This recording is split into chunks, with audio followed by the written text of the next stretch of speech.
Hi, my name is Paul. Today I'm going to talk to you about the third culture. I was born in Sweden and lived there until I was 5, and then I moved to the United States and lived there until I was 11, at which point I started going back and forth between the two countries.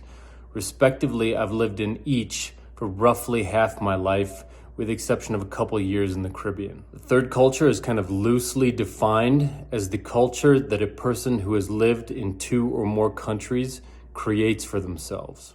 That's not to be confused with the second culture, which is when a person has a parent from one culture and a parent from another culture, but still grows up in one country.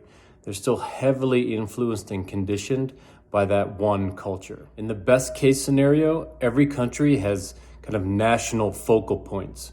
In the worst case, and unfortunately more common scenario, every culture has national obsessions.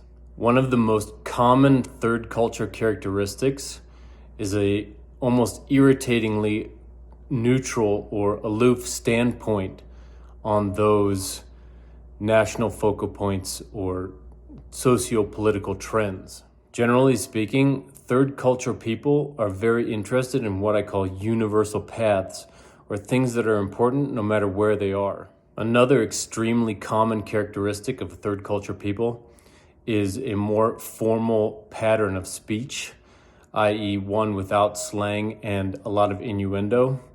One, because maybe they haven't stayed anywhere long enough to have learned that, but again, because a formal pattern of speech is more easily understandable no matter where they go. Last but not least, there's a certain lonerish or lone wolf quality to a lot of third culture people, and that's not because they're antisocial, but because they don't necessarily resonate with a lot of the people that they're surrounded by at all times.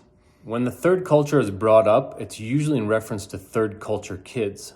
Now, there are a lot of advantages and disadvantages to being third culture, but third culture kids have almost solely advantages. They are so adaptable that when they go into a new country, they kind of just become the first culture.